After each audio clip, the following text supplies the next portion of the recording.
بسم اللہ الرحمن الرحیم۔ رب ذوالجلال کے بابرکت نام سے شروع کرتا ہوں جو دلوں کے راز خوب جانتا ہے۔ میں آپ تمام ناظرین کو روحیل وائس چینل میں دل کی گہرائیوں سے خوش آمدید کہتا ہوں۔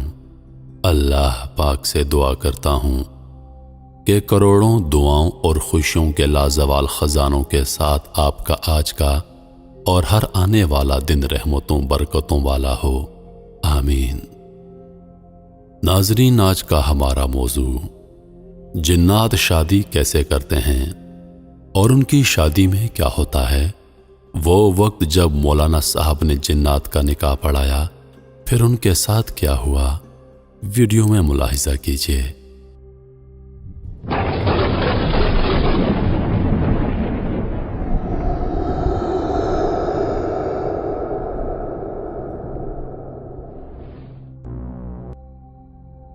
اللہ تعالیٰ نے اس دنیا میں ہر طرح کی مخلوقات کو پیدا فرمایا ہے، جس میں انسان، حیوان، جنات اور فرشتے شامل ہیں، اور اللہ نے انہی میں سے ان کے جوڑے بھی پیدا فرمائے۔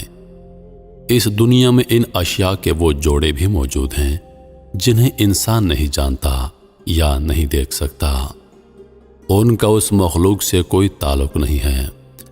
آج ہم آپ کو اس خبر میں جنات کی شادی سے متعلق دلچسپ باتیں اور ایک حقیقی واقعہ بتائیں گے، جسے جان کر کسی کے بھی رونگٹے کھڑے ہو جائیں گے۔ کچھ لوگوں کا خیال ہے کہ جنات شادی نہیں کرتے، لیکن قرآن کے دلائل سے یہ بات ثابت ہے کہ جنات بھی شادی کرتے ہیں اور بچوں کو بھی پیدا کرتے ہیں۔ اگرچہ جنات کے بچوں کو جنم دینے کا عمل انسان سے مختلف ہوتا ہے، کیونکہ جنات انسانوں کی طرح مادی وجود نہیں رکھتے، مگر یہاں پر سوال پیدا ہوتا ہے کہ جنات کی شادی کیسے ہوتی ہے؟ کیا جنات کی شادی بھی انسانوں کی طرح ہوتی ہے؟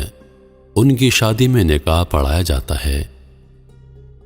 یہ بات سچ ہے کہ جنات بھی شادی کرتے ہیں اور ان کی شادی بھی انسانوں کی طرح ہوتی ہے۔ جس طرح انسانوں کی شادی میں ڈھول بجانا، ناچ گانا کیا جاتا ہے، بالکل اسی طرح جنات بھی اپنی شادیوں میں ڈول باجے بجانا اور رقص بھی کرتے ہیں، حتیٰ کہ ان کی شادی میں سب سے بہترین کھانے پینے کا اہتمام کیا جاتا ہے۔ جنات اپنے کھانوں میں مور اور ہرن کا استعمال بہت زیادہ شوق سے کرتے ہیں اور میٹھے میں بھی بہت کچھ رکھتے ہیں۔ ان کا کھانا انسان کے کھانوں سے بہت لذیذ ہوتا ہے، اور ان کی شادیوں میں دوسرے قبیلے یا گاؤں کے جنات سرداروں کو مہمان مدعو کیا جاتا ہے۔ جنات کی شادی میں نکاح بھی پڑھایا جاتا ہے، جس کا اعتراف ایک مولانا صاحب نے خود کیا تھا۔ ان مولوی صاحب کا نام نواب علی شاہ ہے۔ انہوں نے واقعہ سنایا کہ رات کے کسی پہر میں سو رہا تھا تو کسی نے دروازہ کھٹکھٹایا۔ میری عادت تھی کہ میں جتنی بھی گہری نیند میں ہوتا ہوں، اگر دروازے پر ذرا سی دستک ہوتی ہے تو میری آنکھ فوراً کھل جاتی تھی، اور یہ وجہ تھی کہ میں اٹھ گیا۔ دروازہ کھولا تو دو اجنبی نوجوان میرے سامنے کھڑے تھے۔ میں نے ان دونوں کو نہیں پہچانا اور پوچھا کیا کام ہے۔ اس پر انہوں نے کہا، مولانا صاحب، ہمارے ہاں شادی ہے، اس لیے ہم آپ کو نکاح پڑھانے کی غرض سے لینے آئے ہیں۔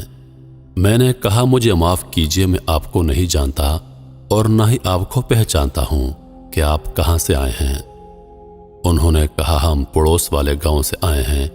ان میں سے ایک شخص نے بتایا کہ اس کا نام جھنجار ہے۔ مولانا صاحب نے دل میں سوچا، کافی عجیب نام ہے۔ تھوڑی دیر بعد میں ان کے ساتھ چل دیا۔ مولانا علی صاحب بتاتے ہیں کہ مارچ کا مہینہ تھا اور رات تھوڑی تھوڑی ٹھنڈی تھی۔ وہ دونوں میرے آگے چل رہے تھے اور میں ان کے پیچھے چل رہا تھا۔ آخر کار ہم اس گاؤں کے میدان میں پہنچے جہاں شامیانہ سجا ہوا تھا۔ وہاں خوب رونق اور چہل پہل تھی، روشنی کا بھی اچھا انتظام تھا۔ میں ادھر ادھر دیکھ ہی رہا تھا کہ ایک آواز، خوش آمدید مولانا صاحب۔ میرے سامنے ایک شخص شلوار قمیض میں کھڑا تھا جو دلہے کا باپ تھا، اور اس کا نام سردار مانس تھا۔ سردار نے کہا، آئیں میں آپ کو لیے چلتا ہوں۔ جب ہم تھوڑا آگے گئے تو سردار مانس نے میری ملاقات دلہن کے باپ سے کروائی، جن کا نام شرمت تھا۔ کیونکہ سب چہرے وہاں اجنبی تھے اور میرا جاننے والا وہاں پر کوئی موجود نہیں تھا۔